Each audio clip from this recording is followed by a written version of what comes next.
All right, I'll say greetings to you this evening of your time as you create time to exist.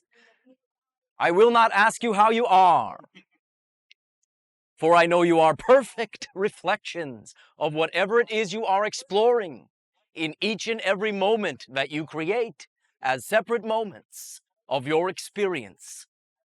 Allow me to begin with a congratulations, for you are all at a personal as well as a collective threshold, a threshold for the acceleration of your awareness, of the acceleration of your conscious awareness.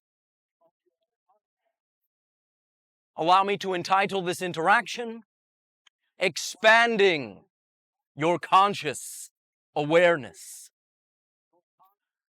And allow me to begin with the following idea. Expansion would seem to denote becoming larger, growing, as it were. But I remind you that fundamentally speaking, you are all infinite, eternal beings, multidimensional, infinite, and eternal. Therefore, you are already, fundamentally speaking, everything there is to be. You are in what you call your human state or your human state of being, exploring a type of, perhaps you can say, amnesia of much of what you know, much of what you are, but you do so for a reason. That reason is to explore the idea of discovery, to explore the idea of learning, to explore the idea of experiencing things as if anew, experiencing things as if it were the first time. When you are expressing yourself from your infinite and eternal viewpoint, there is no time, there is no linear experience, there is no before, during, and after, first, second, and third. So there is not, so to speak, as a distinct and discrete experience, the idea of experiencing things new, for everything already exists within you. Therefore, the primary reason for the creation of this life, the primary reason for the creation of this particular human experience is to allow yourself to experience things as if they are new, as if they are unexpected, a surprise. And to do this, perhaps you can say, you go to great lengths. Those lengths are your lives. Those lengths are what you consider to be your finite personality, your distinct, discrete persona. Therefore, more accurately, though you will experience expansion as a growth, as a learning process, as a becoming, actually, expanding is really simply being more of what you already are. It can be perceived as a growth, it can be perceived as learning, but it is truly being more of yourself. Therefore, each experience that you have and each realization that you have from any experience that you create expands your knowledge of who you are, and what it is you are exploring. When we speak of conscious awareness, we speak of expanding your attention span, so to speak, to allowing yourself to be more of who you are on purpose, consciously, because you say so, because now is the time that you are ready to begin to experience yourself more fully. As you begin to expand through this threshold of being more aware that you do actually have something to do with the creation of your reality, you still get to experience yourself as learning. You still get the sensation of growth, the sensation of becoming more. But truly, it is simply being more. You do not actually become anything because, again, fundamentally, you already are everything. What you increase is your conscious awareness of who you are, of what you are, of why you are, of where you are. Therefore, as you begin to expand your conscious awareness, you begin to do things more purposefully. You begin to do things more according to intention, according to preference, which is what many of you say you would desire. And therefore, you now begin to attract any resource, any seeming external source of the information that you already contain to allow you to see and be more of who you are consciously, rather than stuff simply happening, as you sometimes say, though I am paraphrasing. You can begin to be aware of your participation and aware of your role and aware of your purpose in creating, but only first by making the decision to do so. In order to begin to be consciously aware on purpose of who and what you are, you must decide to do so. As a brief review, the way that you create your reality generally, and there are many different ways to describe this, we simply are utilizing, perhaps you can say, the simplest of terms to be the most succinct, to be the simplest, to allow access to what we are saying. But the 3 steps are the decision, deciding who you are in the moment, trusting that decision by placing emphasis upon it, by deciding to accept your decision, so to speak, and by acting as though you trust the decision. Decision, trust, and action. This is the template for how you create your reality. You decide, this is who I am. You trust, this is who I am because I decided it. And you act according to that trust, according to that decision. And do not act in any other way that is inconsistent with the trust and decision you have made. This is the way to consciously create your reality. So therefore, beginning to desire knowing more of yourself, being more of your great self, also would start with the decision. I decide to expand my conscious awareness. I decide I wish to allow myself to access more of who and what I am, my power, my ability to allow my life to unfold joyously, effortlessly, because I say so, because I deserve it. This is a decision that we invite you to make. For all it takes once you decide to make that decision is to trust that the decision is made. And now that the decision is made, you can only get the results of that decision. And ultimately, the strongest feedback, the strongest evidence to the universe, which is, by the way, you, that you have trusted this decision, is what you call your actions. For you have a saying, actions speak louder than words.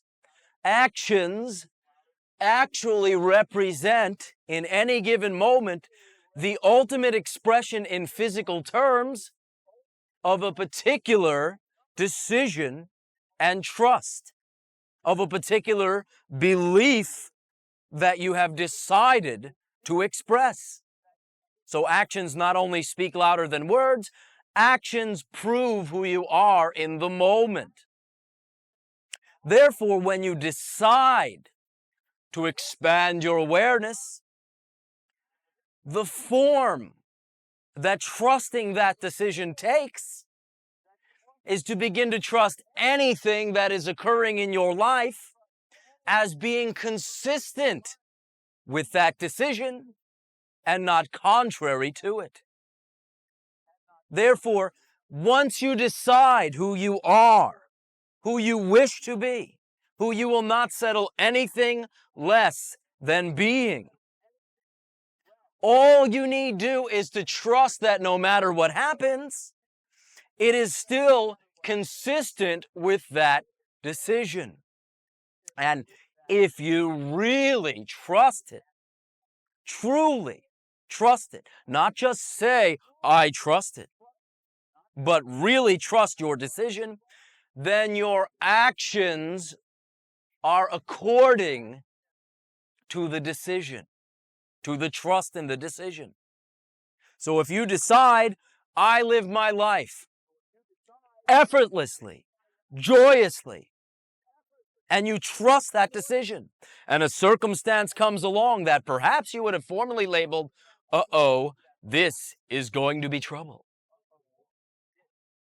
It is all right to entertain the notion, this is going to be trouble, but that interpretation is an interpretation from trusting in an old decision.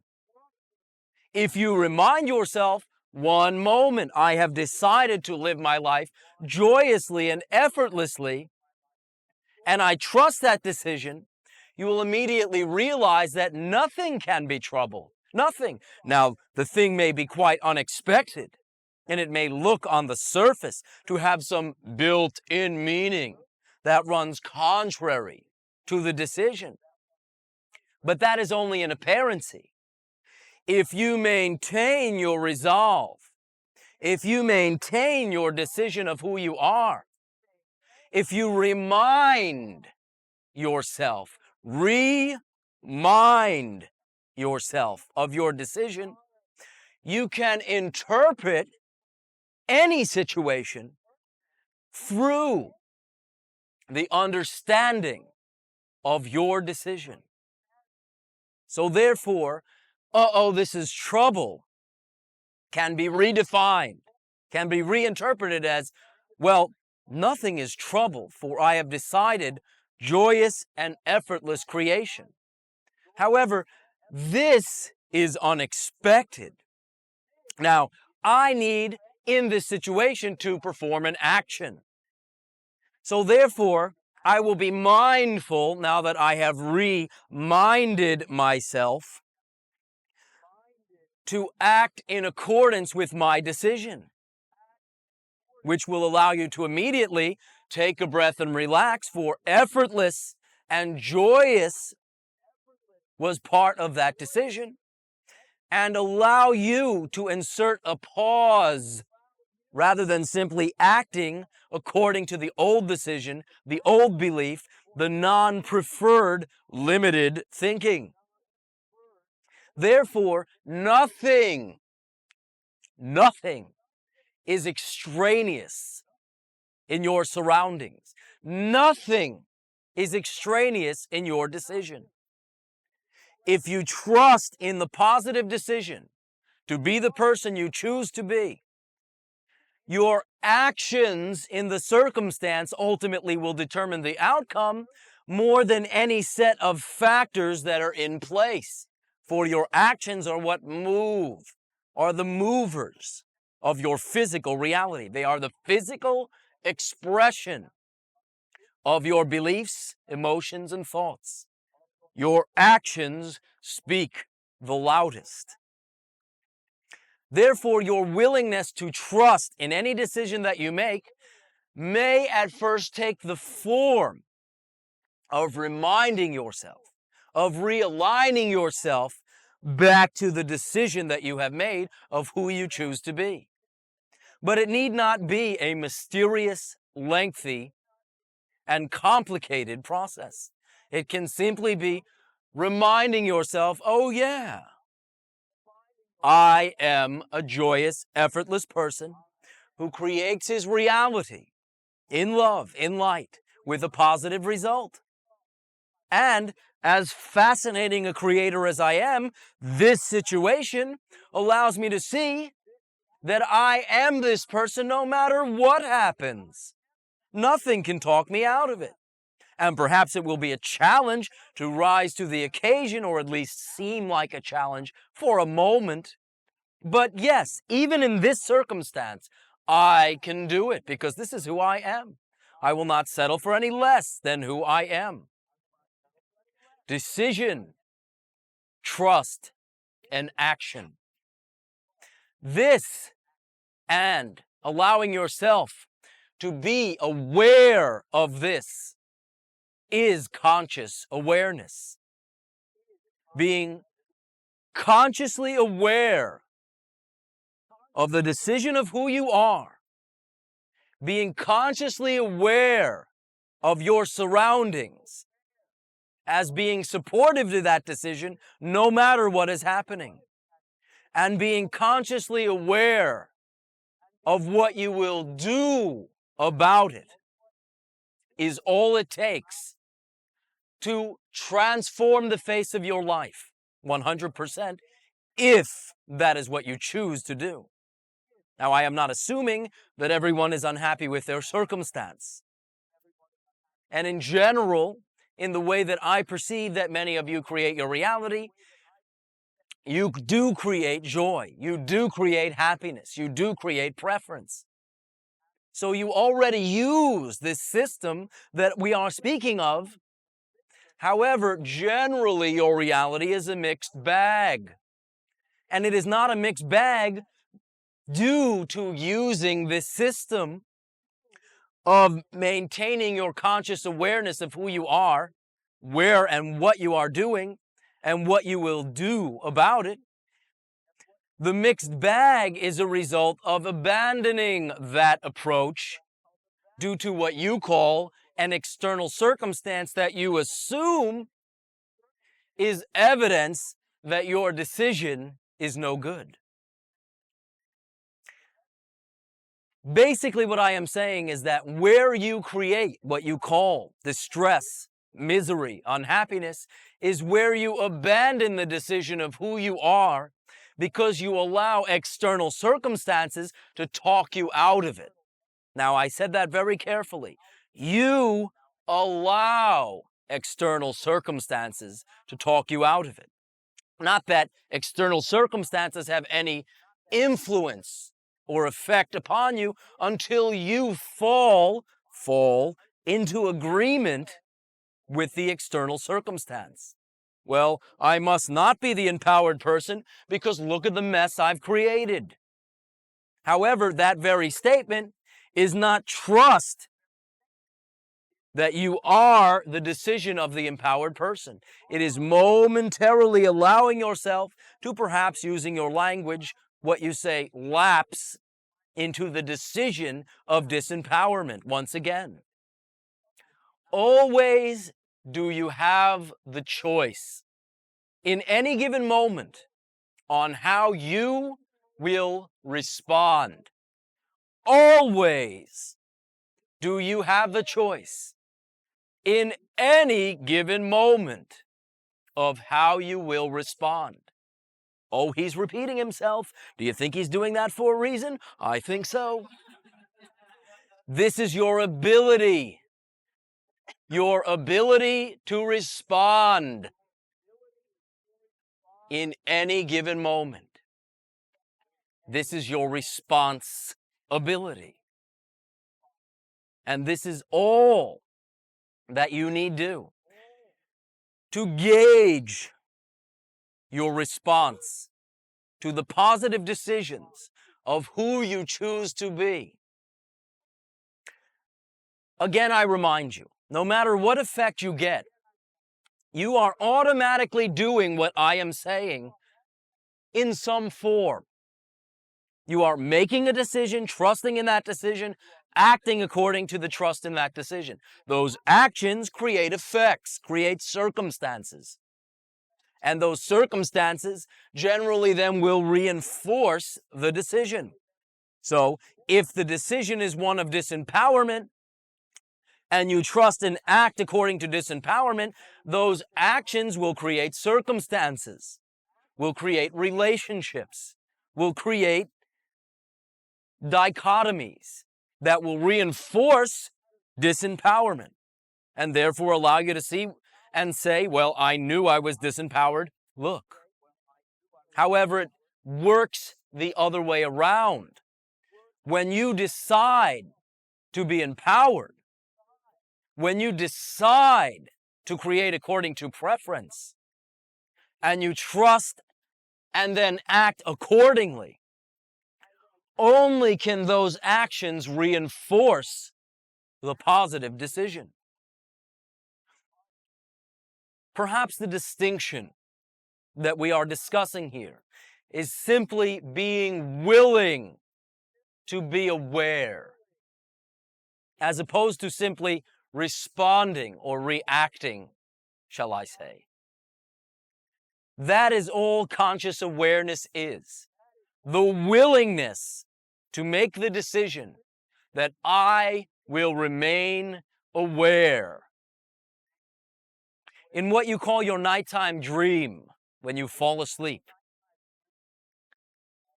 from time to time, individuals will experience what you refer to as lucid dreaming, where you wake up, so to speak, in the dream and realize you are dreaming, and realize, therefore, that the reality exists within you in that dream, and therefore you can affect the reality quite directly because it is all you're doing.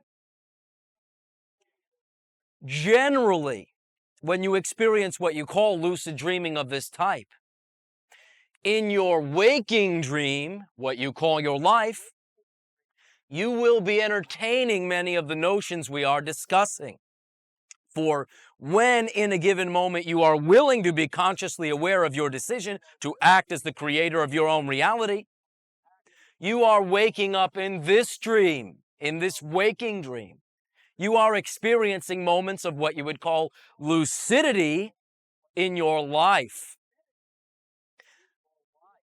Individuals express to us that they enjoy lucid nighttime dreaming. So what I am suggesting to you is that as you are willing to be lucid in your daytime waking dream, in this reality that you call your life, you will find a similar result. You will understand that the reality exists within you. You will understand that you have direct influence on the outcome of your events. And you will understand that you have created the situation for a reason. Created the situation to experience yourself, more of your great self. Therefore, I thank you for attracting me to share with you more of who you are, more of who you have already become and are willing to be. You have a saying in your society that when you are ready for a particular idea or a particular portion to explore within yourself, the teacher will come. The paradox is that you ultimately are the teacher, though you will seem to attract external sources, individuals, resources, informational bases, databases, if you will. It is all merely a reflection of you. So invite yourself to be more of yourself. And that decision will yield external reflections, seemingly external. You create the separation of experiencing yourself as a separate being to allow yourself to see what it would be like to be in a reality. In actuality, the reality is within you, but you allow yourself to explore being within a reality. Therefore, you create an apparency. I am here, reality is out there. Out there, however, is all still inside of you, is all a reflection of you. When you are willing to decide to be consciously aware of your decision to create and experience this reality, there are many benefits. There are many unique advantages to this particular experience. You can have fun with your external reflections, allowing yourself to make internal decisions, trust in those decisions, act according to the trust in those decisions, then allows you to sit back and experience the results of those decisions, the external reflections to the internal decisions, all of which, again, still exist within you. But you get to play the game of being within a reality. Often individuals will not perceive it as a game, they will perceive it as a jail. That is one way to look at it. Obviously, you can provide as much evidence and support of this as you wish. But as I am speaking, the words that I am saying may just ring true in terms of it being a unique experience, in terms of it having a purpose, in terms of you having a direct responsibility in being here and in how you create the quality of the experience that is your life. In return for your willingness to allow me to reflect to you what you already know on some level and are now willing to be, I thank you. For me, it is a great honor to simply be a mirror, a reflection of who you already are to you. In my particular reality, we live this way as a matter of course, as a matter of our approach. So therefore, it is easy for me to speak of this, of course, utilizing the convention you call channeling, for I do not speak your language, because I live this way. Therefore, I am, perhaps you can say, a bit experienced in this department. But I do not parade this experience for your approval. I will leave that up to your sense of discernment. I simply share it with you to explain why it comes so easily to me. Anything that I say, that you embrace, that you understand, that makes sense to you, allows you to know in no uncertain terms that you already contain it. If you do not already contain something, it will simply make no sense to you. There is nowhere to file it. It does not fit into your definition of who you are. So, any information that you derive from any source, including our source, is simply an outer reflection of your readiness to embrace more of yourself. Therefore, give yourself the credit. That is where the credit is due. In return for your willingness to allow me to act in such a fashion and to also provide me with what you call many hours of great joy in your presence, I thank you. And I ask you how I may be of service to you, and you may be of service to me through what we call the sharing. Sharing. Ace. Elan, in a previous interaction, someone said they were reading an article and they heard your voice as they were reading the article. Well, so to speak. Yes, and they asked if you would assist them from time to time. Now, you mentioned at that time that you do not monitor us because you have your own life and your own busyness to be about. However, when you sense that someone requires your assistance or some feedback, you dispatch such and just trust that it falls into the proper time slot for that person to experience it in a timely manner. Could you elucidate on the mechanics involved in that? It's very simple. One of the decisions I have made, and I will make this quite colloquial to fit into the confines of what you call this conversation, is that in each and every moment, I know what I need to know, when I need to know it, no exceptions. Therefore, no matter what I know in any given moment, I trust it implicitly. If there is something I do not know, I trust that as much. So therefore, when I am interacting with any individual, and this is true for all of you, not just me, I simply express it consciously. I trust that I attracted myself to that situation, that what I uniquely have to offer will be of service no matter what the other individual makes of it. I trust that they have attracted what they have attracted for a reason, and I simply allow myself to be most fully who I am, knowing what I know in that moment, and that is the extent of my involvement. Now, is that too simple? No, it's not. Does that address the point? Yes, it does. Now, are you willing to do the same? Yes, I am. Are you willing to trust yourself to the degree that any situation that you are in and any individuals that you find yourself interacting to and with is exactly perfect? And therefore, your opinion in that moment, even if it may seem to run contrary to the opinion of the other, is essential. It is the reason that you are in that circumstance. Not to change their opinion, change their mind, but simply to offer who you are because you are there to offer it. Are you willing to that extent? Yes. All right. Is there anything else? Yes.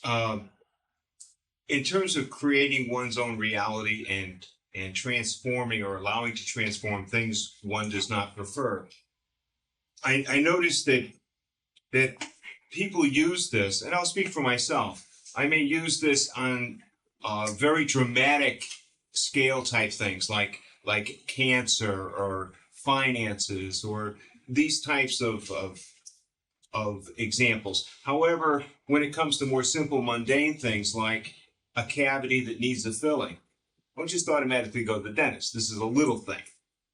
And or in a previous interaction, a person whose one leg is growing at a different rate from the other. I've noticed that in these examples, we're dealing with something that's right in our face. We can see it. And I'm wondering if we are more comfortable applying this technology to something like cancer, which we can't see and are only taking someone else's word for it being there to explain what we're feeling, and do not apply it for the little blemish on the tooth that may require a little drilling and a little amalgam. Can you address that, please? It is degrees of feedback that allow you to see the extent to which you will maintain your decision. Therefore, you get to see, I make this decision, this is who I am healthful. Individual comes along, you have cancer. You say, well, I can't see it. I decide I am healthful.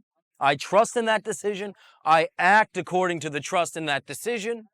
I move ahead with the knowingness that I am healthful. Not that I don't have cancer, but that I am healthful. That is one, shall I say, phase or degree of opportunity to see how strongly you believe that decision.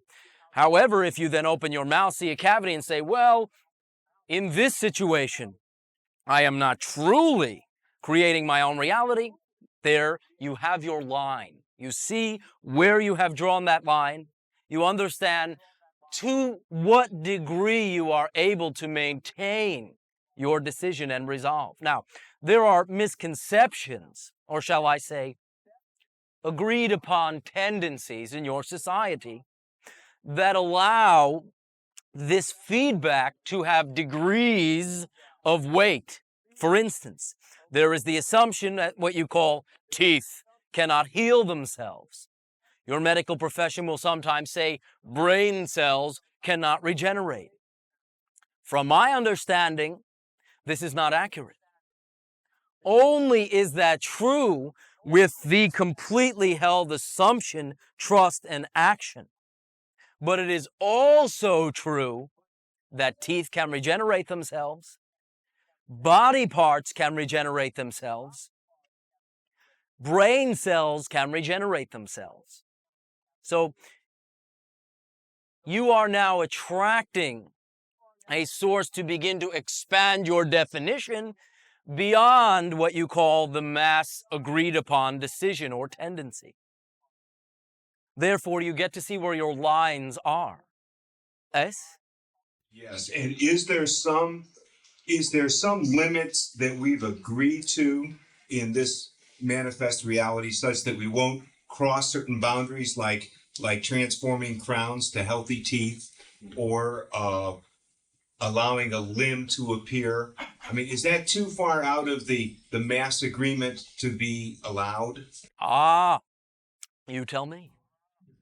No. That is the point. It is an individual decision. In general, individuals will abide by the agreement that that is a line, a law, that is part of the external, that's the way it is reality. Anyone who insists on clutching to this particular decision for how to view their reality will, and I can tell you in no uncertain terms, give themselves the evidence that that is so.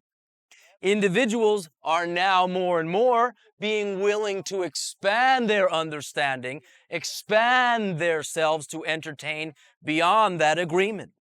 And you are beginning and will continue in a more accelerated way through what you call your media, through what you call various sources of sensorial input, to attract more and more examples of individuals doing things that are impossible. However, what will determine the rate at which you accelerate your awareness of these occurrences will be your willingness to decide that that's who you are. For you always attract a reality that you are being the reflection of. So should you choose to continue to abide by the agreed upon mass decision, you will continue to reinforce the proof and evidence of such a decision. If you agree to entertain a broader view, you will attract evidence of the broader view. And I again remind you, all realities are real.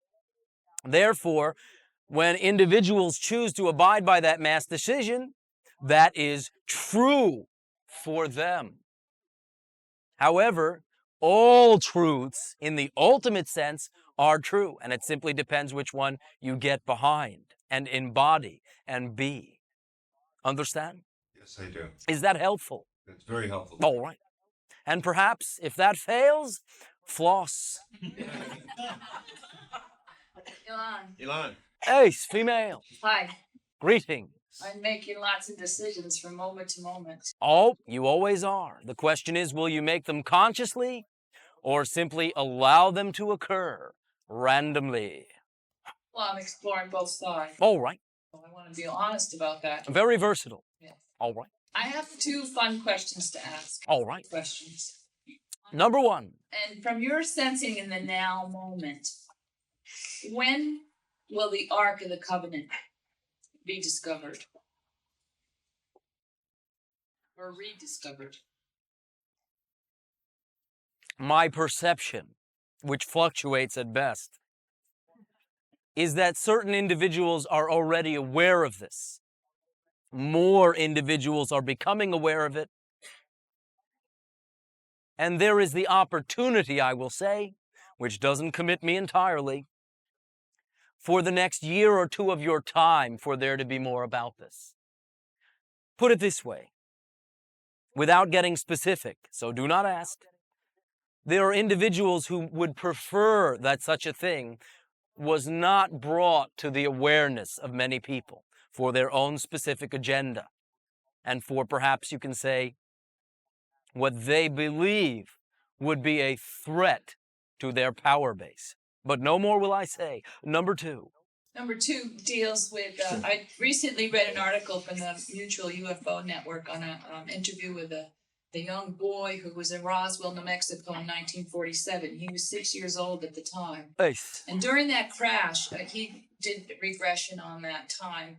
And from his perspective, in his story, there were four individuals from that saucer that crashed. Two that died, one that was injured and not well, and then a fourth one who seemed to be in fairly good health. No, not from my perspective. Oh, okay. All are what you call died. The one lived longer and was perceived in, shall I say, the just barely alive state for a short time. Okay, that's all. I just wanted a clarification because from his perspective, this fourth one seemed to be fairly well as compared to the other three. And I often wondered what happened to him in that incident afterwards. All right. What you call autopsy. Does that answer the question? Yes, that's fine. Thank you. I thank you. Elan. Shedding, yes, mail. Greetings, Elan. And to you, a good day. Good day. First of all, how could we promote hair growth? Don't laugh. I was not. Okay. Understand, I am quite bald. May I ask you, are you making fun of me? I wouldn't do that. Tis all right. I wouldn't take it personally. Of course. My suggestion would firstly be to be fully consciously aware of your reasons for wishing to do so, the connotations that it has, the fact that you have created it, and why you are not satisfied with that state. And then secondly, when you have been completely honest about these points, if that has not resolved, and you do not then feel a sense of harmony with that decision, understanding that perhaps you are more concerned with what others are thinking of you than what you think of yourself. If you still feel that you would like more hair, simply begin to picture yourself in your mind's eye with what you call the look that you desire, not letting the external mirror look talk you out of it. Does that make sense, and is it simple enough? Absolutely. In other words, when you have looked at the issues surrounding why you are not accepting what perhaps you may refer to as the natural course of your growth at this point, picture yourself with hair, and do not let what you see talk you out of it. It is that simple. Individuals have done so upon your planet. Right. Well, you mentioned, growing limbs and so forth. Oh, so hair would be simple.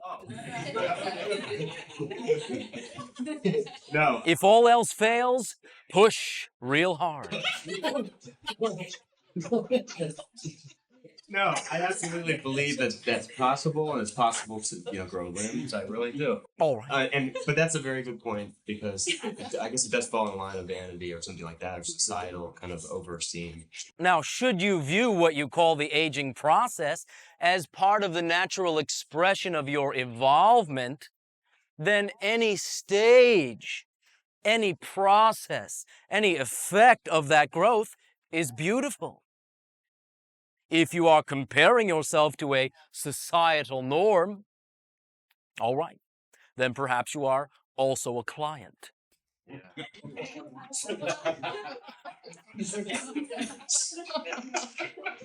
Okay. I was trying to get out of this quickly, but All right. because that was bringing me. I'll be brief, but I was bringing me to the next subject. It has to do with the Virgin Mary. Ah, baldness, Virgin Mary, a logical progression. It's very similar. Very similar. All right. It has to do with the crown. Don't you get it? The crown. No. Ah, very clever, Oh, that's a joke. Okay. if you say so. Yes. In all joyousness and seriousness. No. The Divine Mother, what we know as the Virgin Mary. About a year ago, this next week, I had a dream with her. Yes, In brief. I recall. Yes. Hit me hard. It was really powerful, and it began a cycle. And here I am at a 1-year cycle, and I haven't. It was a powerful thing that happened. I cried for a week. Anyway, now what had reoccurred is another type of resource of the Divine Mother, and it's not what we know as Virgin Mary. At least my interpretation. It is someone else, or it's a similar energy. First of all. Well, happy birthday. It is the rebirth, the redefinition, the redecision of who you are.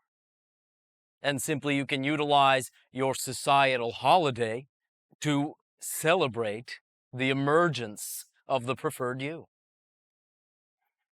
Or is that too corny? Yeah, it's pretty heavy. Oh, No, it's Ah, it's the bold, Christ heavy. energy. It's the Christ energy. It's the female mother. It's the earth energy. all right. But it is all you. Okay. It is the Christ within you, which is simply the unbridled creator, the direct link, the direct expression of what you call the all that is as you, through you, rather than creating a separation. And all the various symbols are simply delineations or aspects of your great self. Okay, so last year I had the dream. This year I'm experiencing a different energy. Is it the same? First of all, Well, you tell me. I wouldn't. It is your exploration. No, I feel it's different. It's somebody else. I've labeled her Nirvana. Ah, still separating. All right. Well, it's an individual. It's a different energy. Anyway, that's okay. A suggestion. It's all right. A suggestion. Ask the energy. Yeah, I did, and it's All right. and she's part of part of me. Let me see. That wasn't clear. She's made up of my higher self, of what I know as God, the earth, a part of you, a part of people here. That's what I get from her. All right. In a sense, and I mean this symbolically, the virgin birth can represent to you the emergence of the Christ within without needing any help, without another source, without needing outer fertilization, but simply being the inner seed, being the water, the light, and allowing yourself to burst forth. That is why I said happy birthday. Okay. And many times, newborn babies are bald. Okay, this is what it's leading me to. Is that a year ago when I had the dream, I believe about this information that was given to me that has to do with my project. It has to do with the peace clock idea. Now, it's come in different streams. One moment. Briefly, for those involved, since they are here as well, describe the peace clock idea. Put it out there. Well, it's mine. Why do I need to do that? No, I can do that. I'm just kidding. Is it something you wish to keep on your mantle, or is it something you wish to share with others? No, I absolutely All want to right. share with others. Then stick out your chest, speak boldly and proudly, and tell other individuals what you are doing. Well, the peace clock idea, the concept, is that if every day at 12 o'clock, your time zone, no matter where you are on the planet, you create a minute of your own time to visualize world peace, inner peace, how you want to see a preferred planet. It will actually create pieces of the pie and complete Earth and spin Earth into fourth density, into a peaceful planet. That's my idea. That's my vision of it. Where can I get one? Right on. So here I am, and I'm finally speaking up and saying this. I've never really spoken to you about this, verbally like this anyway. And I guess I'm just bringing it up because I know where I'm going with it. I'm stopping a little bit here and there, and I'm trusting that. But I've set a big goal, and it's like I want to see this thing hanging on the United Nations. All right. All right. So here I am, and it's Christmas, and I wanted to bring it up, and I guess that's where I'm leading to here. Ace, are you taking orders? No, All right. Why not? because I'm working on the prototype. All right. Perhaps you may wish to understand that putting it out there is part of the process. In a sense, that is how we are playing now, what we are doing now, what we have done. Allow individuals to know what you are doing. Allow individuals to request of you such an idea. When you first mentioned it, you sounded what you call rather timid, rather withdrawn about it. Because I'm still not sure if I can claim the responsibility of this idea. Because it's been offered by you, Now. for one. And then I think, wait a minute, that's not my idea. But then I think, so what? I can. Is this not your unique application and version of an idea? Yes, it is. All right. That is all Okay. in that sense that you need be. Your version of the idea. Okay. If you have any doubts as to what you call propriety, then pick up what you call your phone and call any individuals and check it out. Mm-hmm. But perhaps what you will find is that it is your timidness, it is your unwillingness to put it out that has slowed you down. And perhaps simply the process of putting it out there will allow it to accelerate. All right? Right. I thank you. Shutting. Uh-huh. Yes, female. Hi. Greetings. Well, actually, my question is about women, and I've been looking into the roles of women in our society throughout this century, and most of the cultures on this planet have male-dominated societies, and ours being one of them, for the most part. I want to know if you can tell us anything about other cultures, both on our planet and other planets in which either are female-dominated or strictly co-created inequality. All right, thank you. Do understand that not all societies, all planetary civilizations express what you call analogs to what you call your genders. But in the ones that do, that we have been aware of, there are, shall I say, a mixed assortment of what you call domination, so to speak, or predominance, and there are also societies that are quite balanced. In other words, what you call matriarchies do exist in a planetary sense in similar fashion as patriarchy may seem to be pervasive upon your planet.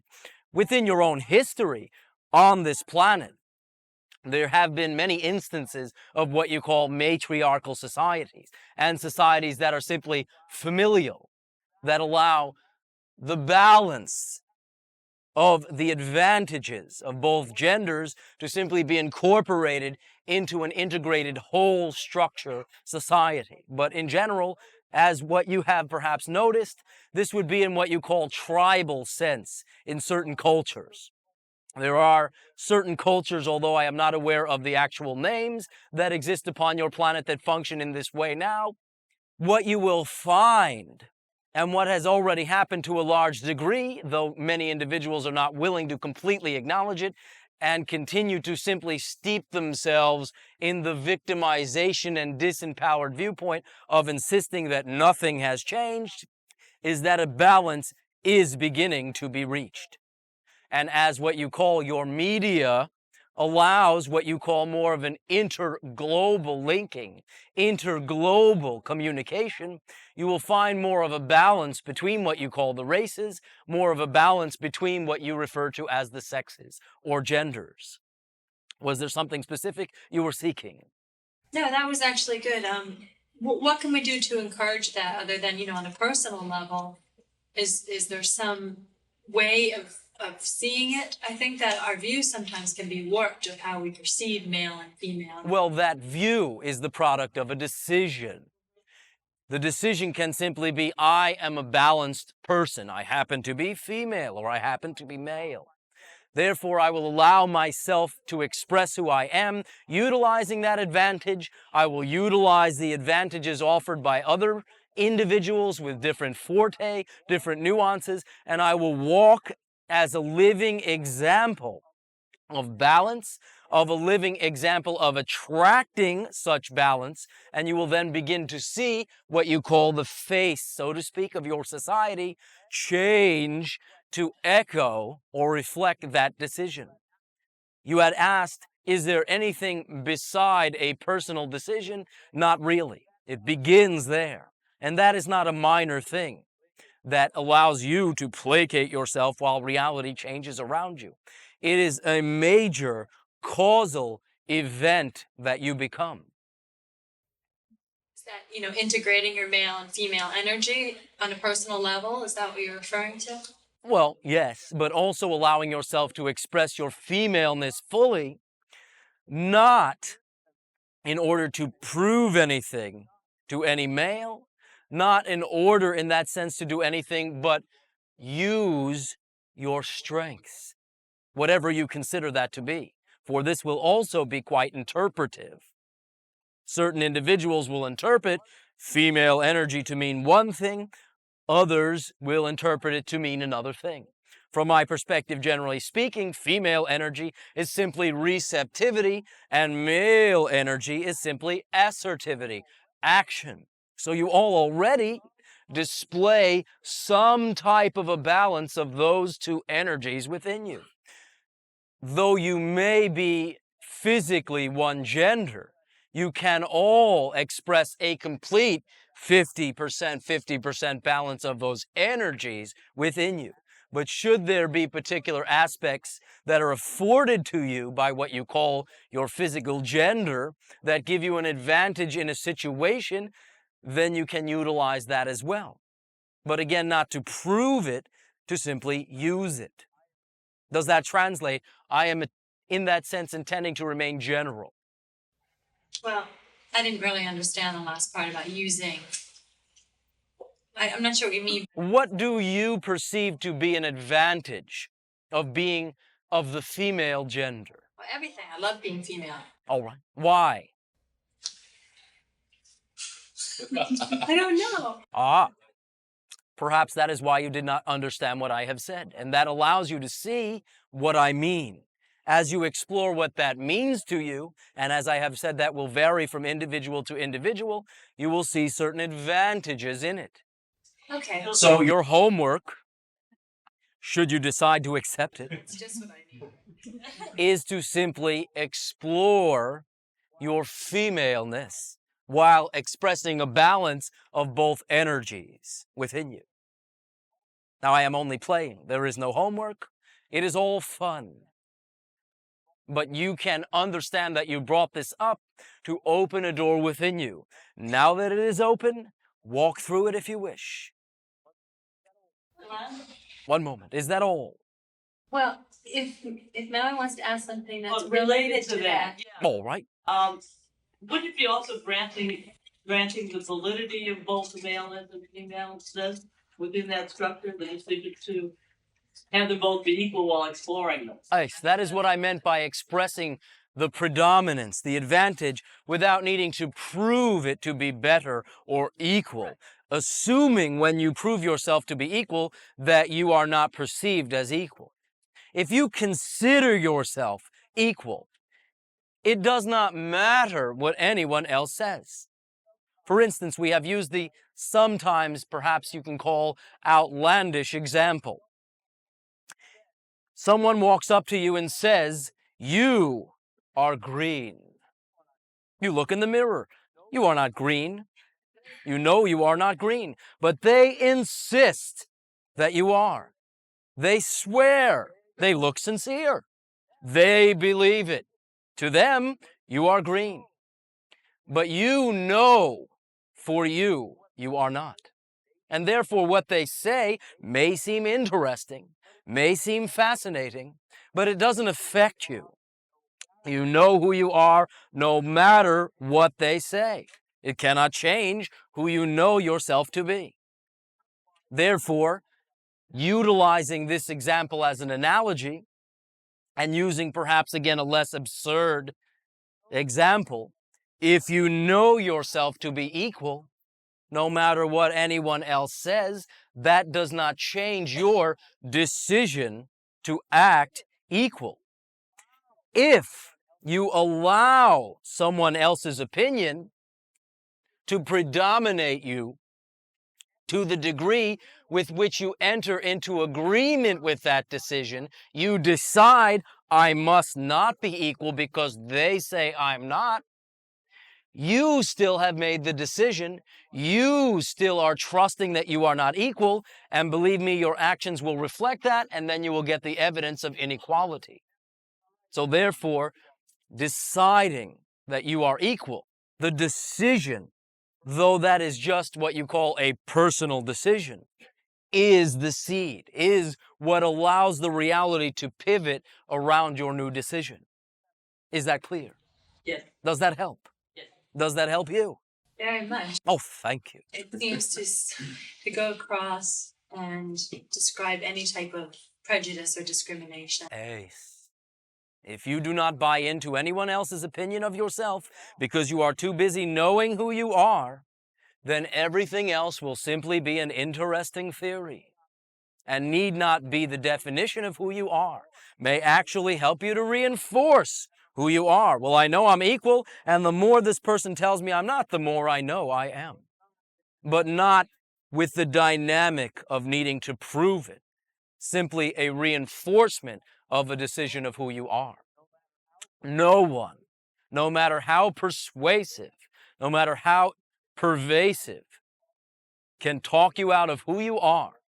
Only can you fall into decision with what they are saying and talk yourself out of who you are. Or shall I say, shift the decision of who you are.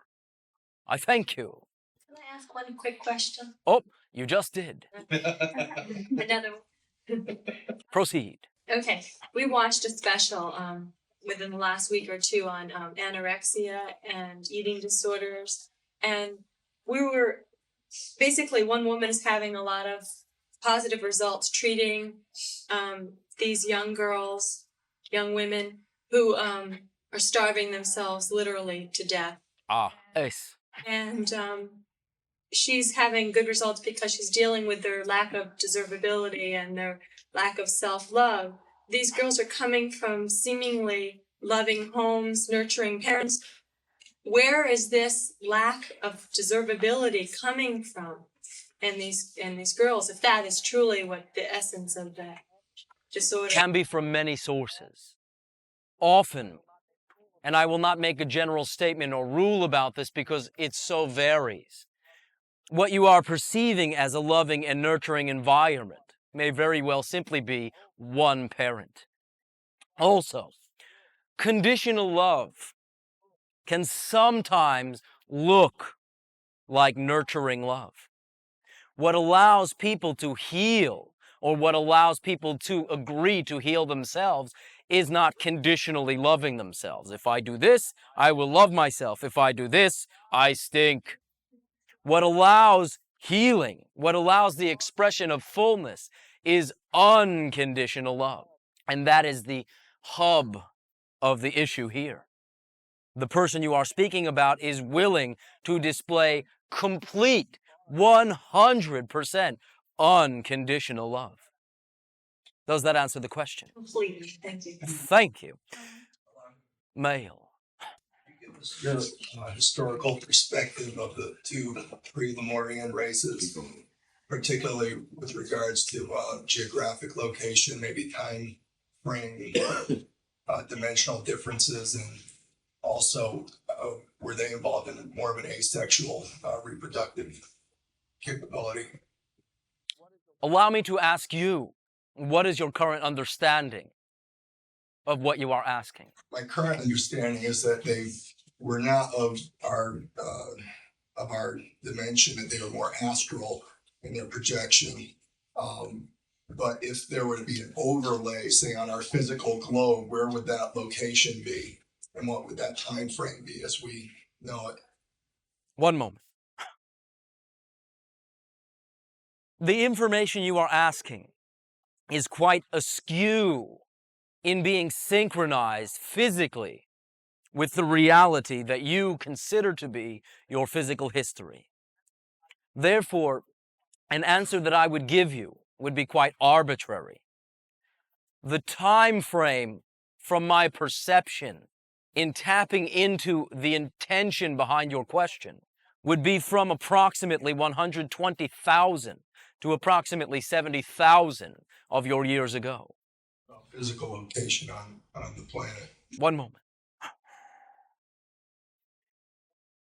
Since you are speaking of what you would call an admixture prior, to some degree, to physical incarnation, I find this to be a quite, shall I say, nebulous question.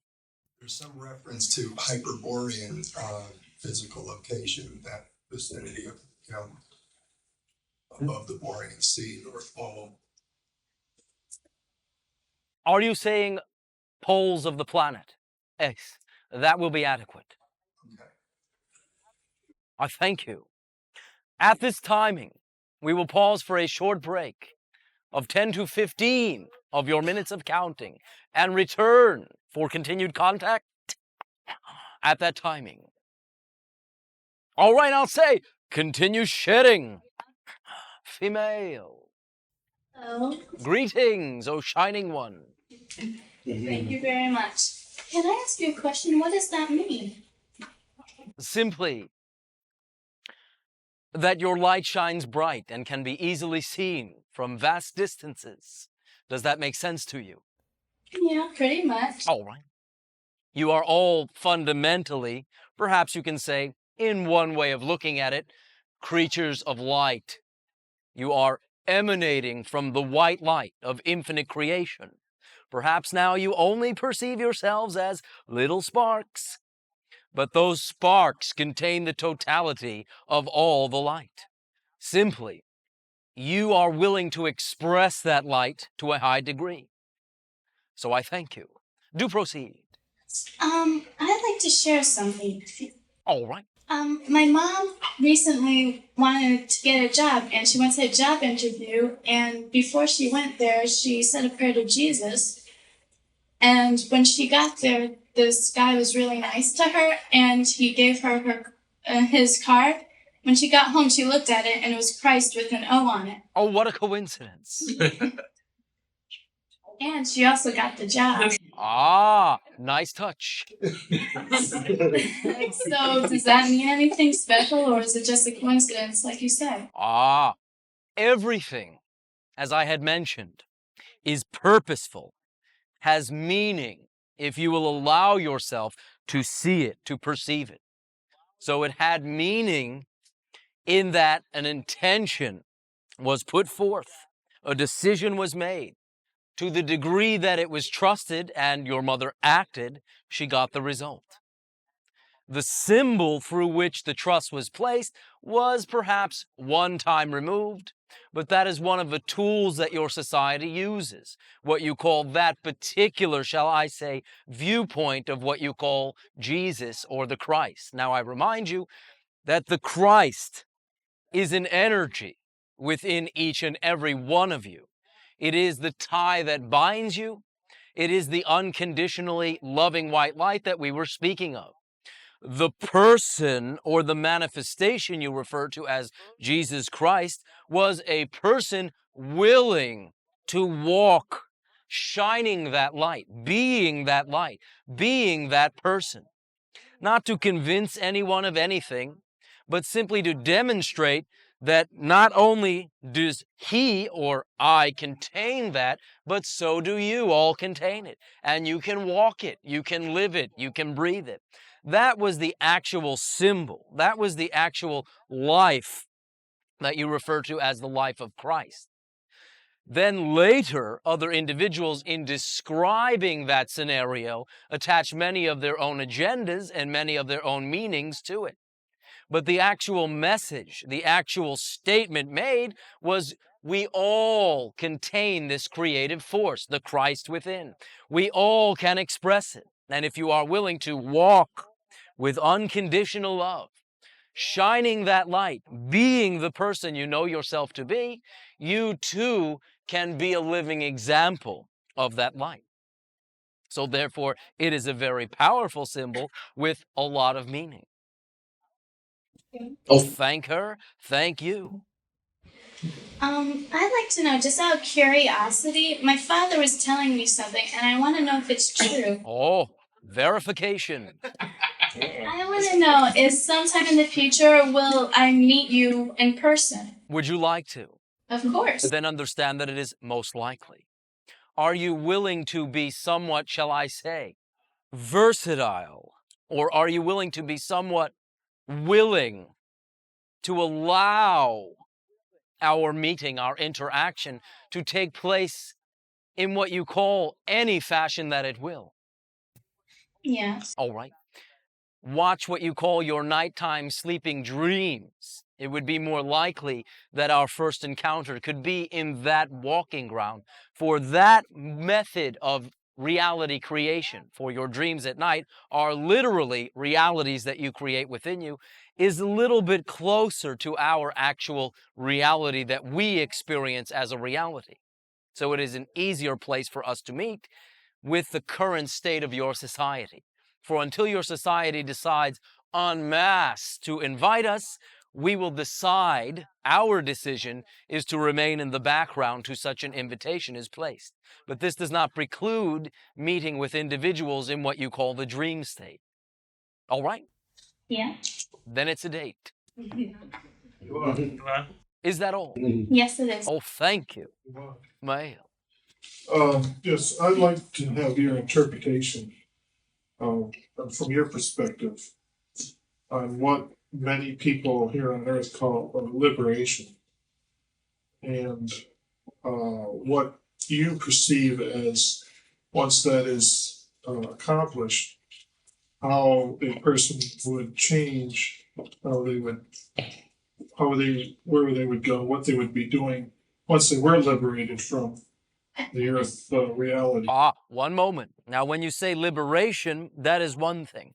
When you say liberated from the Earth reality, that has a whole different connotation to it. Allow me to explain.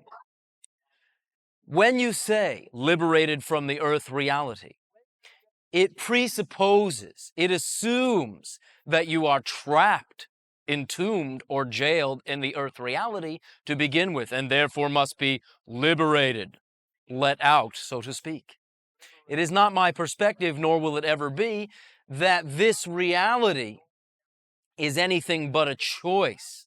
Now, part of the interesting quality of choosing to be a physical being is, shall I say, perhaps in the fine print of the contract that you make with yourself, the fact that you forget that you made the choice.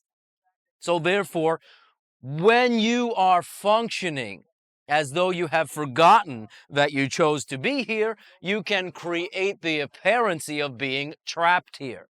But simply being willing to entertain the idea that you did choose to be here, decide that you did choose to be here, allows you to begin to see why you chose to be here. When you choose to be somewhere and are aware that you have chosen it, there is no other place you'd rather be. So to answer both questions, that is the definition of liberation, in my opinion. Being willing to liberate yourself from the notion that you are trapped.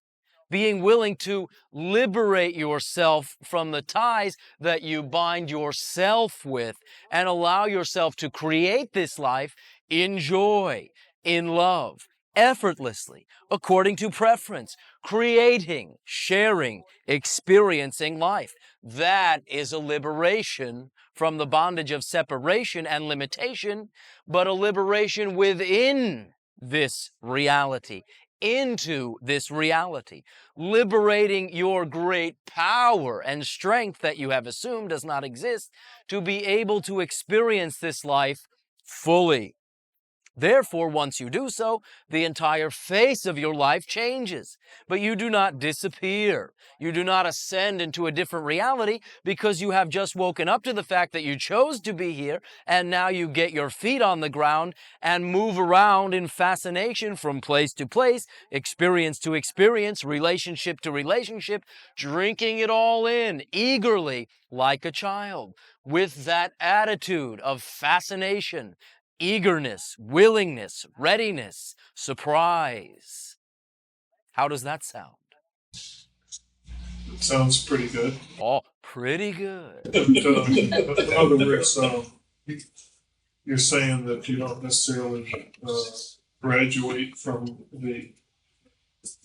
let's say, needing to be on Earth and necessarily then decide, well, I'll go to a place to where they fit in a little bit better. Here is the paradox. In order to, so to speak, put yourself in the conducive atmosphere to decide to do something else, you will first accept what you are doing and do it fully.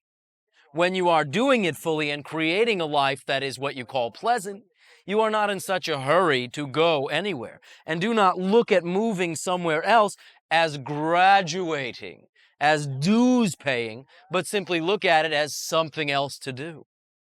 There is a difference in attitude, a difference in approach. You are not jailed here. You must suffer and pay your dues to get out of here. Certainly that is one way to look at it. And I understand when you look at it that way, it brings along the connotation of a liberation, of an ascension into something better.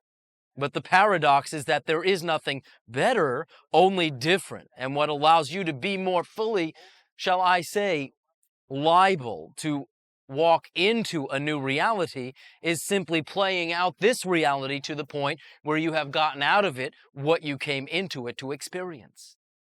And that would always presuppose that you become consciously aware of the decision to be here, consciously aware of who you want to be now that you remember that you decided to be here, and consciously aware of the experience of that person.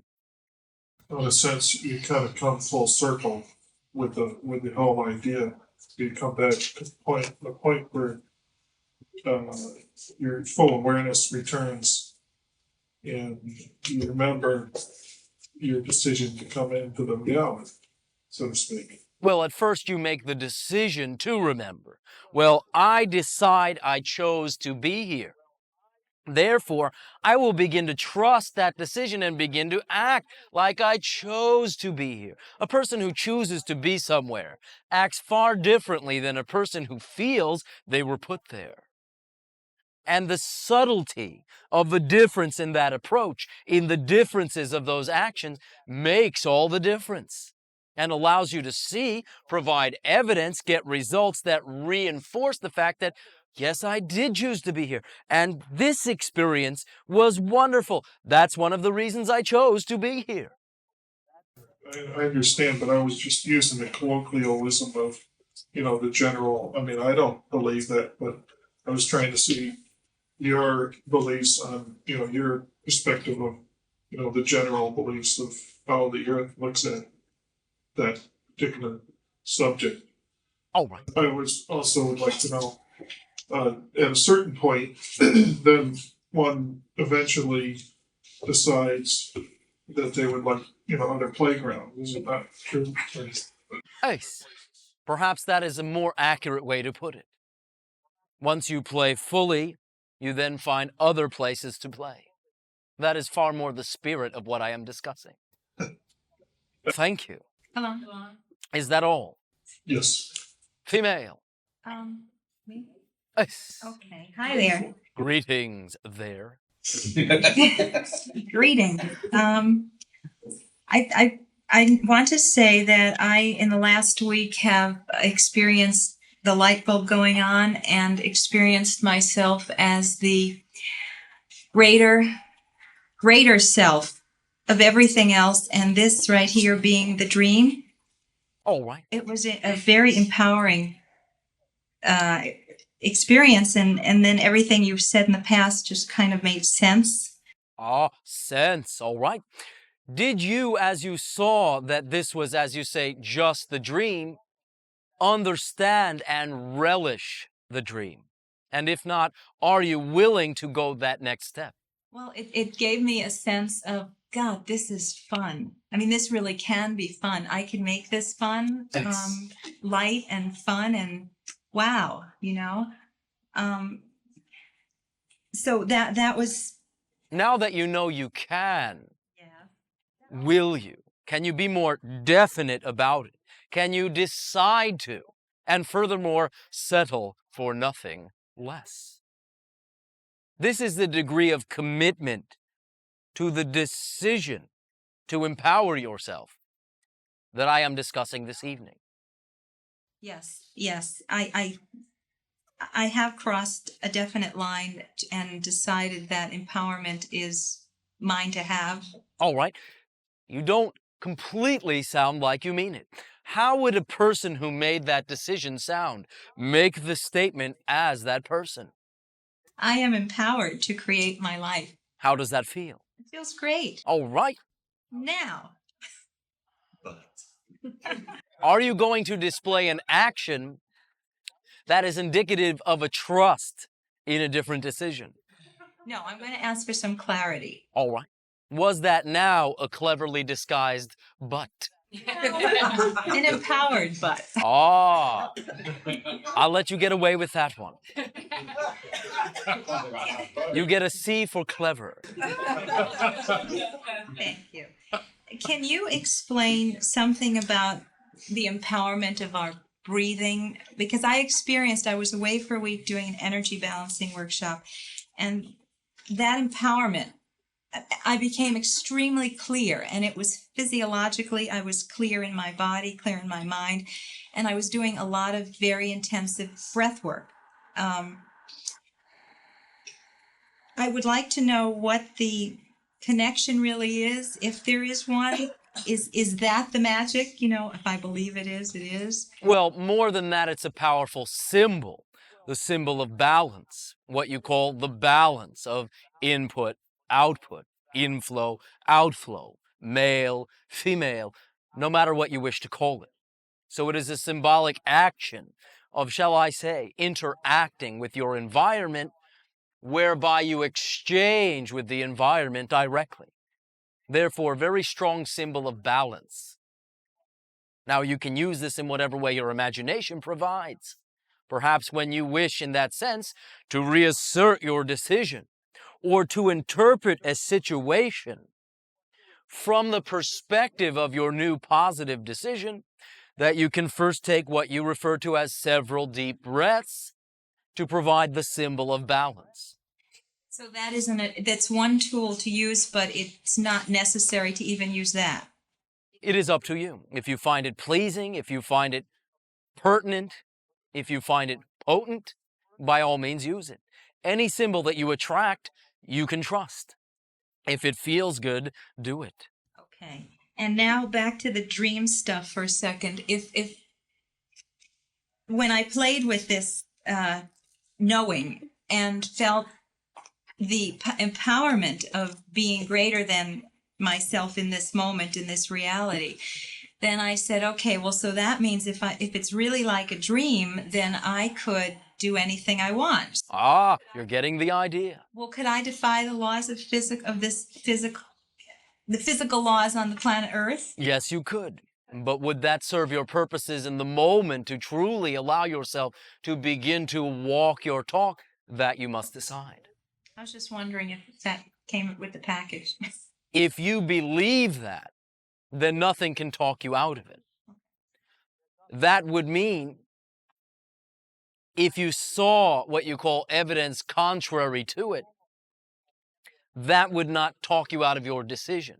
However, I again draw your attention, as similar to an earlier interaction, in exactly why you would want to do so, understanding the mass agreement, understanding that perhaps you chose to function generally within that agreement. Are you doing so to express more your power, or are you proving something? Well, I guess for me, it's an inner knowing that I have that anything is possible. So, but it's not, I guess I'm not firm enough in the knowing and needed you to say, yes, it is possible. I don't need to do it. I just need to validate what I truly believe. Does that make sense? Oh, right. But I remind you that only you can validate, no matter what I say. And my particular, shall I say, contribution is my opinion, so to speak. So if it's my dream, I can make anything happen. Well, absolutely. But what are your purposes? What are your definitions? And is that truly what you want? Or is that a distraction? Oh, it's probably a distraction. All right. Yeah. But do you get the idea? Yes. Yeah, I do. It's very exciting. Oh, it always is, if you choose to see it. The decision is life is exciting. And then whatever comes along, you can interpret it as an exciting event, perhaps unexpected, perhaps contrary to what it is you actually thought was going to occur, but no less exciting. And maintaining the edge of that excitement allows you to fully thrust forth into it in joy, in love, with excitement. So the maintaining of it is the key word. Maintaining your conscious awareness of who you are, Yeah. what is going on in the moment according to who you are, and what your actions are. those general three things. That is expanding your conscious awareness. All right. Thank you. Oh, thank yourself. Elan. Male. Yes. Yes. Recently, I made some decisions and took some action. And in the process of trying to discover more of myself. And what I'd like to ask is the language of labels and how they create separation. For myself in my discovery of who I am, I've used the words like inner child, Yes. different ego states, Yes. and to me, by discovering those portions of myself, I considered that I was integrating by acknowledging those things. Was that the effect, or did you find simply more portions to constantly deal with? Well, I think that you probably are speaking that I did find, in a sense, more portions to deal with, but there was an integration as a result of those portions, as I label them. All right. Do you still see yourself as such a collection of parts? For integration preassumes one full whole being. I understand what you're saying. So recognizing that obviously assigning these things labels and portions has obviously created some disintegration as I deal with them on an individual basis. My question to you is to format and reprogram my thinking to reintegrate those things. How would I go about doing that? Oh, thank you. First of all, acknowledge that you have learned much from this approach and display the gratitude or thankfulness that such an elaborate process has allowed you to address yourself in the many parts that up till now, individually and societally, you have all imagined yourselves to be. Also then begin to realize that it all leads up to the point right now where you no longer have the need to make such separations. That has served its purposes. That has, in a sense, lived its usefulness. And therefore, you are now one whole being. What you have referred to and named and labeled and elaborately dealt with as these parts are simply expressions of one whole being. Nothing needs to be dissected, dealt with specifically, and healed, because everything is one whole, healthy being. The inner child need not be separated to be inner. It can be the child that you express in the moment where that is appropriate, in the moment where that is useful. The childlike quality is something that comes in handy. It is not sick, it is not ill, it no longer needs healing, it is well. Now allow it to express itself. What you call the ego is simply what you have assigned as the portion of yourself that allows you to maintain a focus as a physical being, allows you to perceive yourself as a physical being. So it automatically does its job and needs no attention other than allowing you, or continuing to allow yourself, to see yourself as a physical being and fully be that physical being. Simply make the decision of who you are as one complete whole being, proceed as that being, act, decide, trust, and be as that one being. Is that too simple? No, it's not too simple. All right. Thank you. Again, when you heal portions of yourself, that is an assumption that they are ill or not well to begin with, aside from the assumption that they are portions of you to begin with. If you heal your inner child, as many of you speak about doing, I assume the process of healing means it is healed. So why then would an individual need to keep healing the inner child if indeed healing means it is healed? So assume it is healed. Function as though it is healthy. Assume that it is. Your continued assumption that it needs healing is the other side of the coin of a continued assumption that it is still not well. Therefore, it becomes a distraction more than an addition or an expression of yourself as a full being. Does that help? Yes, it does. Well, thank you. Elon. Female, Greetings. and to you.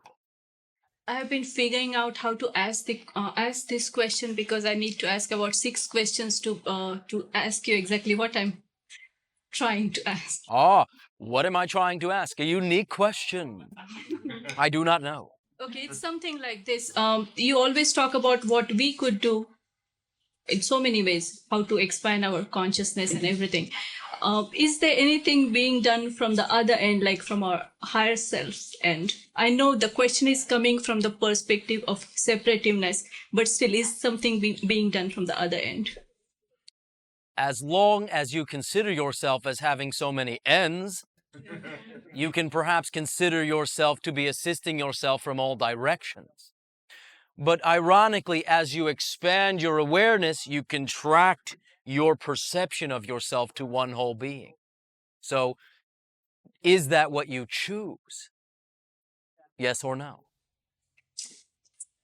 The contracting? Do you choose to allow yourself to be assisted from all the aspects that you create? Oh, yes. All right. Then it is a given. You will not deny yourself something. But I do remind you, as you had begun by saying, that these are not ends or portions. This is you. I am aware of my totality, and I'm very fast at a fast speed, high speed. I'm understanding my totality. But once in a while, many times, I feel like is something being done from some other end, my oversoul, or isn't that more active also at this time of our history? What you call your oversoul, your higher self, is all-knowing, all-seeing, all-inclusive, infinite. So it also contains the idea of allowing you to perceive yourself as separate and assisting yourself. Okay, in other words, is the canal being is canal widening between the physical self and the oversoul? What you are creating as a seeming gap between yourself as a physical being and your oversoul, from my perception, is narrowing. However, you can immediately bridge that gap and, in fact, understand there is no gap at all at any given moment. So you can create linear process. I am more of myself. I am closer to myself. I am almost there. Oh, a couple more steps. Or you can simply be yourself. And ultimately, if you are to play the game of taking steps, and you stand right up face to face with yourself, understanding this is all quite colloquial, it still will take in a given moment the decision to just be yourself, to take that final step. So you can have the appearancy of walking step by step, or you can simply be. It is up to you. Okay, as a result, then would I know more why I created certain situations, or would I remember more? The 99.99 you talk about, is it becoming 80 and 70 and 70%? Due to the pointed nature of physical consciousness, you will generally continue to exclude what you call 99% of your awareness to be able to focus in a physical way. Perhaps the point here is to realize that the 0.1% that you know in any given moment is the 0.1 that you need to know in that moment, and that there is nothing to strive or obtain. It is all right there whenever you need it. Maybe the whole questioning started because of that there's so many situations in my life that I don't understand why I created them. And one moment. Here is my suggestion. When you are identifying the purpose for something, allow it to be as obvious as possible. The most obvious reason that comes up in that moment is the reason in that moment. There need be no analyzing, no speculation. Simply accept in that moment what comes to you. That is the action of trusting that you know what you need to know when you need to know it. Now that may change. You may say, well, this event that I thought brought me this is actually bringing me this. The reality is it brought you both. So allow it to be self-evident and obvious. As obvious as it will be in the moment. And then move on. Once you allow it to be obvious, you go do the next thing. It is no longer an issue. Rather than continually thinking back upon it and literally recreating its effect in what you perceive as successive moments. Do you understand? Yes, I do. Is that helpful? Yes, it is. And very briefly, from some other question, but from your perspective, is there any significance to Monday, December 12, 12, 12? My understanding of any significance that you are ascribing is simply a focusing of a portion of your mass consciousness that it is a significant date. Which would again represent, perhaps you can say another, perhaps you can say the, depending upon your approach, threshold through which you will allow yourself to express more of yourself consciously on purpose. Thank you. Oh, thank you. Female. Yay. Ah, hey, all right. I had I guess somewhat of a strange, no, I guess crazy. Anyway, I have a question. A friend of mine is dying of AIDS. May I ask you a question before you proceed? In the way that you create your own reality, have you decided that you are still an actress? Not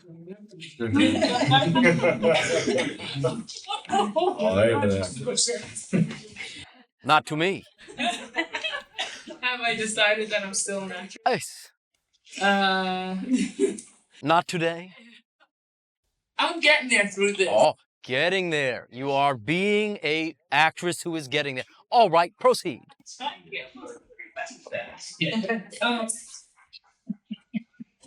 I know what I need to know when I need to know it. So do you. Trust it. You remembered me. Okay. Well, this actually does lead into that. A friend of mine is dying of AIDS, a very close friend of mine who was really my inspiration in the entertainment industry and taught me a lot of what I know. And I don't know when he's going to pass to the next playground or whatever, however you want to call it, but it should be like any day, and I'm not quite sure when. This has driven me to put together a very large, hopefully international project, and it will include entertainment, and it will include acting, and it will give me the opportunity to finally put my own show together and actually be in my own show. The question I had was... How creative, by the way. Yeah. Bypass the system altogether. Yeah. Do proceed. My question is, can you give me some insight on, is there a cure that is known that's not being disclosed? Well, in a sense, in the general of terms, what was mentioned earlier would apply. Complete unconditional love. Complete. Across the board. Every nook and cranny, as you say. No exceptions. Unconditional love. Now, from the perspective of the individual creating that reality, that would most, shall I say, usefully be expressed as unconditional self-love. That is literally the cure in an ideology, causal, consciousness-oriented way. And it is curable. Although, look at the amount of investment that there has been in what you call your mass agreement to assume that it is not curable. Oh, everyone knows you die if you have that. First of all, everyone does not know that. Second of all, everyone who has quote-unquote had it has not died. And you will hear more about these individuals in what you call the upcoming weeks and months and years. The project that I'm putting together would be an annual New Year's Eve program, which would include a televised show with celebrities and new artists who haven't been seen yet in collaboration together to kind of join the two sides of, I guess, experience and success and people needing to be seen. And the proceeds would go to AIDS research. Is that a waste? Oh, no. Why would you ask such a question in such a way? Nothing that you would commit yourself to and feel strongly about could possibly be a waste. No, I mean, like when you're saying unconditional self-love, you can't bottle that and put it in a vaccination and cure somebody, so... You could allow individuals to be aware of it as an option. And by making yourself what you call high profile, you put yourself in the position to do so. Also, I would suggest, being again as simple as possible, to put out, as you say, the call for individuals who have, as you say, defied the odds, and utilizing that springboard, utilizing that high profile, allow them to tell their story as well. Okay. What, when a person is in the terminal stages of this illness, do they have the power to change their mind and say, I want to stick around on Earth for a while longer, I'm going to cure myself? Yes, absolutely. But not by continually reasserting the decision, I am going to die. I am going to die. I am going to die. May not be tomorrow, may not be the next day, but I'm going to die. Everyone dies that gets this. That is, in some way, shape, or form, either blatantly or subtly, part of the mindset of this experience. And that is not, from my perspective, a completely unconditionally self-loving point of view. A great deal of emphasis is placed upon death. As a person who, I really do believe what you're saying. My concern is that I've been told, I feel that you should release the person. You should allow them to go if they want to go. And by having... That is different, by the way. I was assuming you were asking about an individual who was choosing not to go. In that sense, if an individual is choosing to pass, as you say, they will utilize whatever symbol is available, that one simply being convenient under those circumstances. What if they're fighting to live? I mean, that's Then that is the time to share the information I am sharing with you, should it ring a bell as ringing true with you.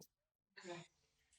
This is not being, shall I say, spoken about in the mainstream. There is no assumption practically whatsoever that anyone has any kind of a consciousness authority over themselves. Right. This is something happening to me is also a basal assumption with that experience. Now, this applies to any, what you call dis-ease, discomfort, any physical circumstance whatsoever. But that is simply one extreme. Okay, thank you. Oh, thank you. I have done nothing. Elan. Male. Me. Yes. Okay.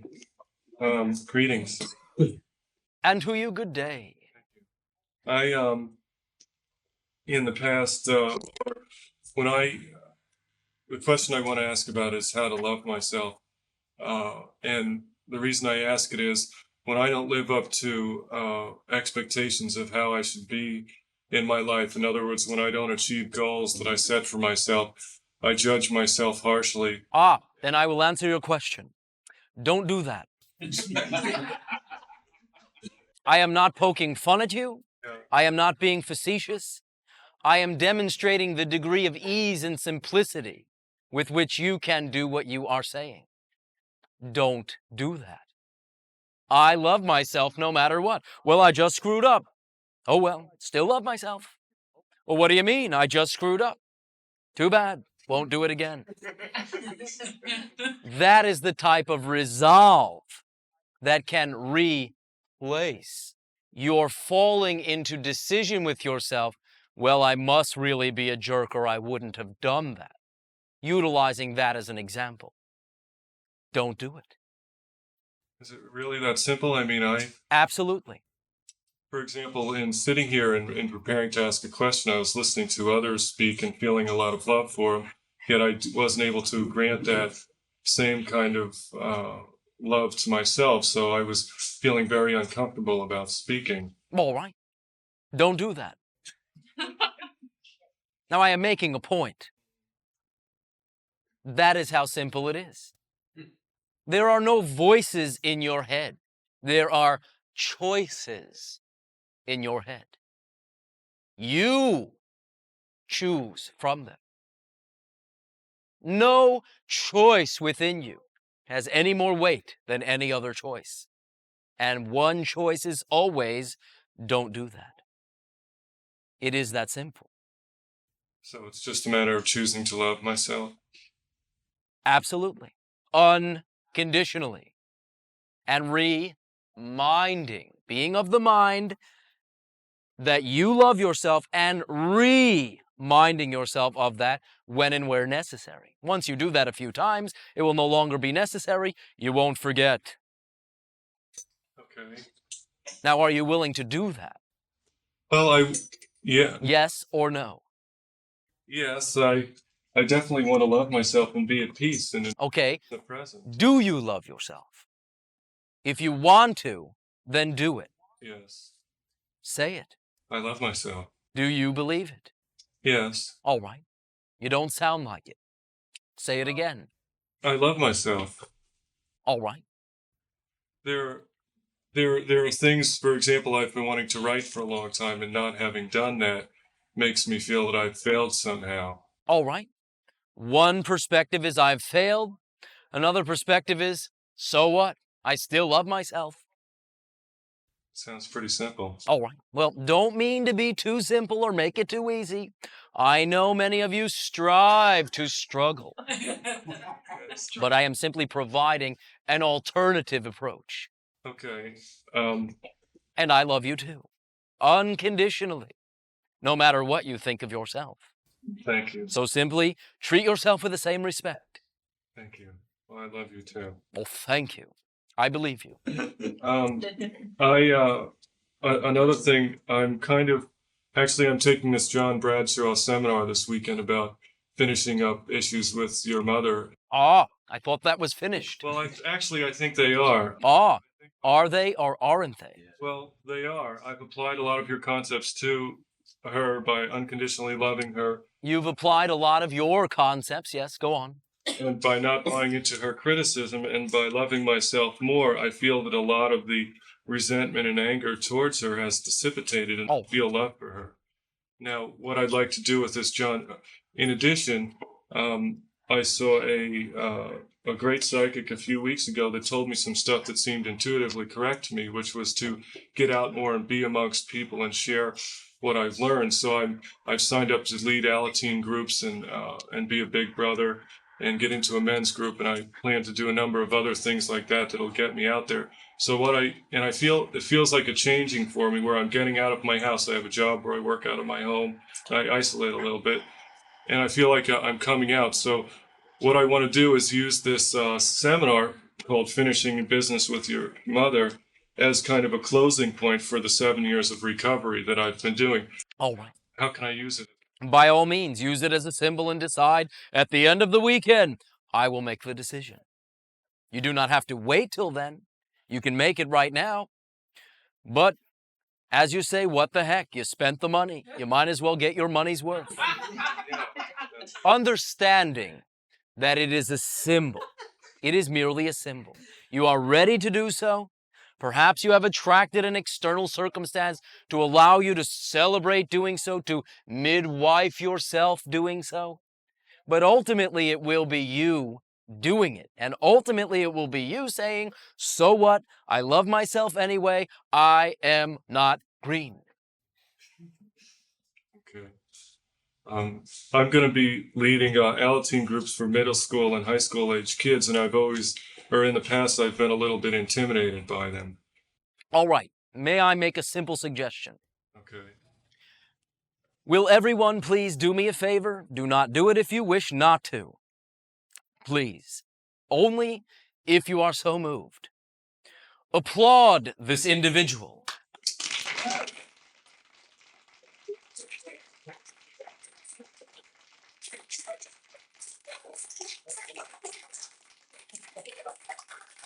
Take a bow. One more time.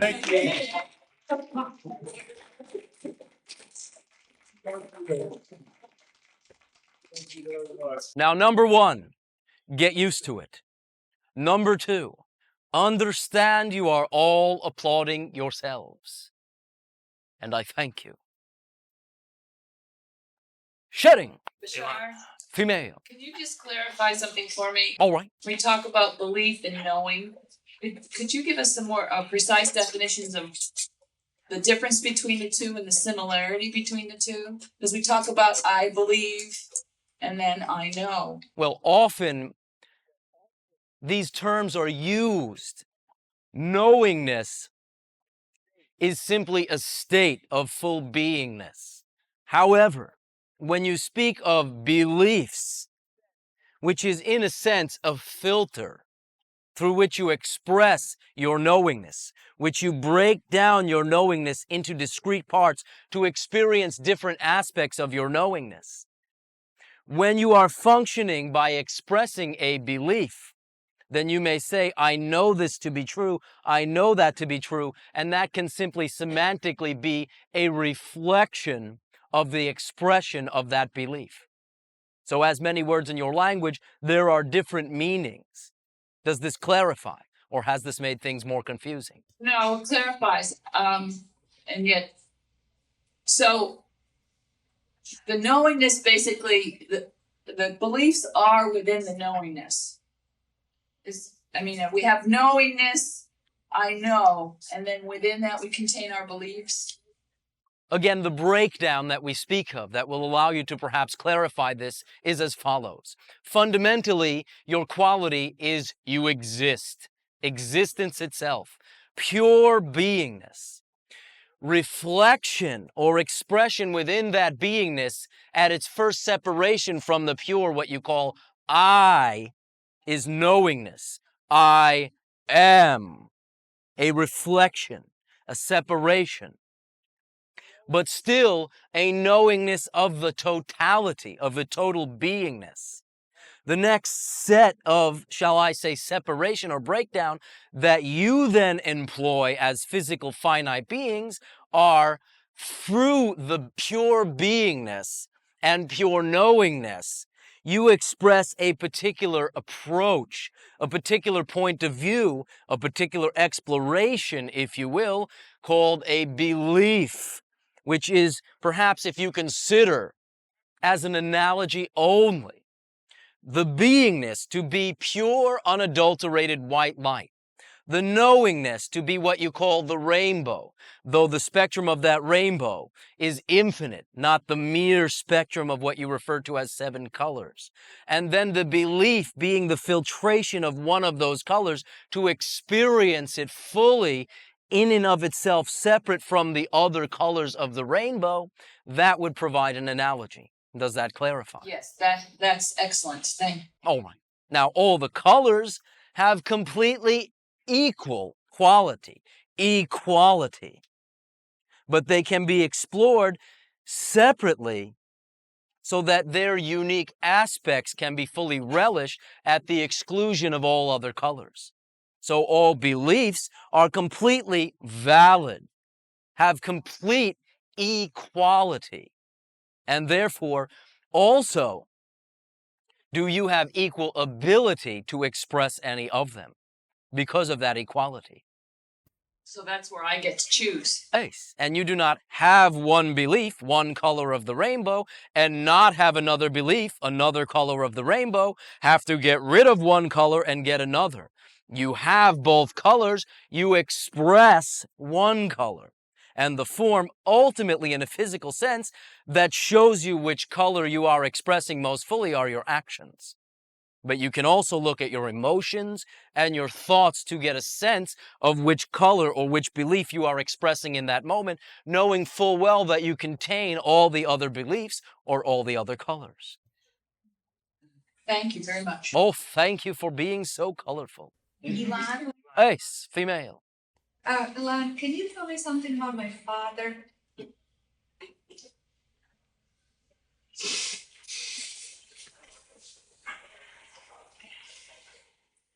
I am missing some information. What can you tell me? He died. Yes, that I understand. What else? I'm missing him. I would like to know where he's he. My perception, understanding that this is not my usual job, is that he is what you would call non-physical at this time. In that sense, in preparation for what you call another incarnation. That is my sense. Now, what does that mean to you? All right. That is what I have to offer on that. Is there something else you wish to ask? Where are you coming from? I am currently aboard what you would perhaps refer to as my craft, orbiting my home planet. How many moons you have? Upon my planet, there are none.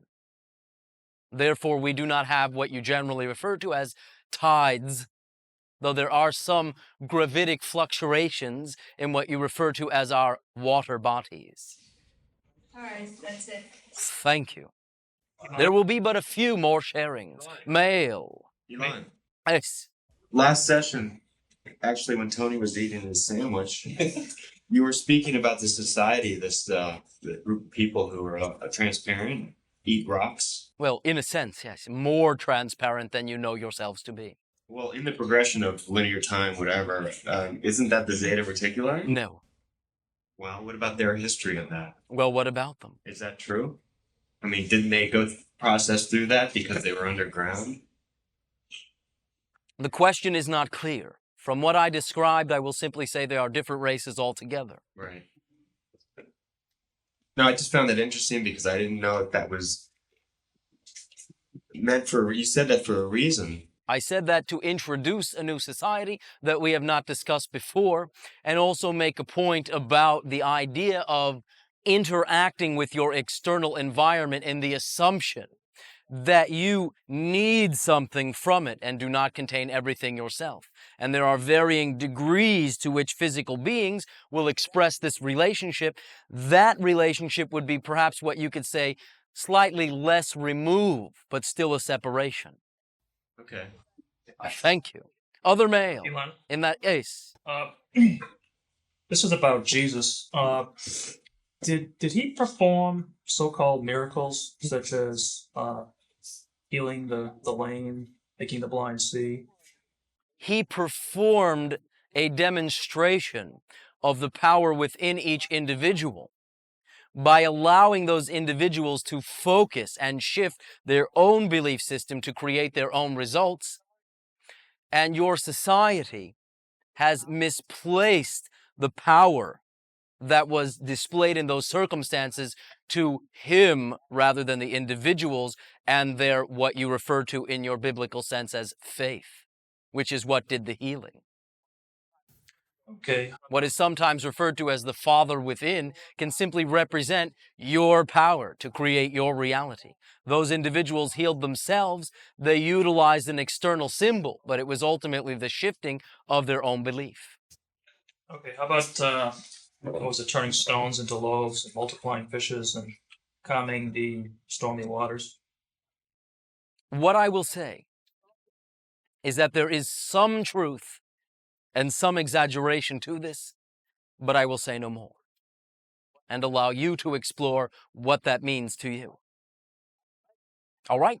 Thank you. I thank you. Shedding over there. Yes. Is there any connection between your own society, the Essassani, as being a future self of the potential mutation between Zeta Reticulum and human races? Well, you already know this to be so. And if that is the case, do you have a vested interest in perhaps the potential future that you'd like to see here on Earth, or is your potential future protected as one of many infinite possibilities, regardless of what takes place in the next? Well, in a sense, both. But vested interest only in the sense to watch in many different, what you would call probable reality streams, what occurs, with the full allowance to allow all decisions to be made and simply be fascinated in them. I already, from my perspective, I leave it up to your own sense of discernment to decide for yourselves, but from my own perspective, I already exist.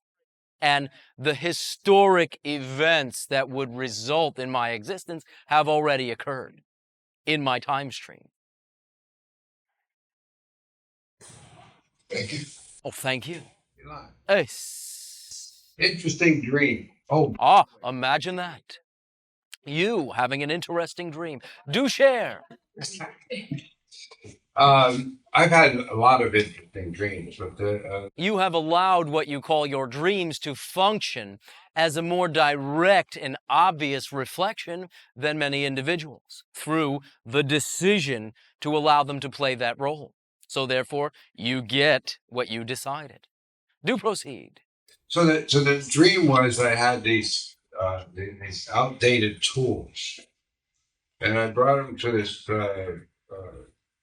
building that had all these bins with these same tools in them, and and I took my tools and just put them in the bin, got rid of them. I didn't need them anymore. They were old, and the function of those tools we don't use anymore. Everything's new, and that was the dream. All right, how creative. The next day, I find out the kind of business that I'm in. I was doing some things, and I said, "Hey, you can't do them anymore. You can't take a contract on top of a contract." I said, "Well, that's the way we always did it. That's the old tools." And so I can't use them anymore. So the interesting thing is that the dream came before it happened. Well, this happens often for individuals that will choose to recognize it. In a sense, it is a form of what you generally refer to as precognition. So that's what's going on with precognition. Sometimes. Well, why can't other times it is them? A most definite afterthought. Repeat the question. So why can't I precognate Lottery. the lottery number? You tell me. Oh, boy. Wise a guy. Do understand that that is not out of the question. But why do you want the money? Does the money express something that you feel you cannot do without the money? Good question. If you assume that you create your own reality, and you are not creating that form of what you call cold cash, then you can assume as well, not that you cannot continue to play with the symbol and hope you win, that you have another plan in mind, another valid way to accomplish the things you desire. And again, playing the game for the excitement of the game is far different than playing for the expectation of the winning.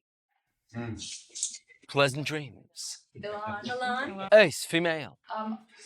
There's all of us in this room obviously are attracted to you and the Essassani energy. Does this possibly include that we all here in this room have future lives on Essassani? The interesting thing about linear time is you get to decide that. Thank you. Oh, thank you. See you around.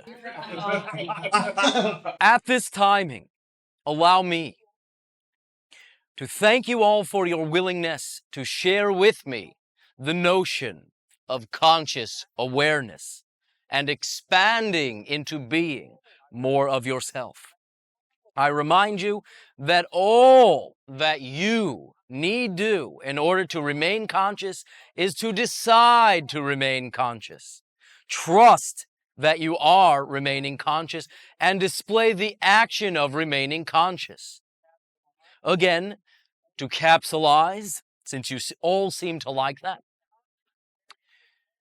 Conscious awareness of who you are. Step 1, I am this person. That is your decision. Step 2, what is going on? Conscious awareness of your surroundings in light of step 1, in light of the fact of who you decided to be and no other point of view. I am this person and this is happening to me as this person. And step 3, conscious awareness of what you will then do as that person to place the order and maintain the resolve and maintain the reality of that person. Then you will consciously be aware of who you are, act that way, and the entire reality will reinforce who you are because it can do nothing else. That is already what it is doing flawlessly. And when you vacillate in your decision, your reality vacillates. When you maintain your resolve, your reality may smooth out, but it will be no less fascinating, no less exciting, and no less surprising. I thank you, and I bid you all a most fond and loving good day.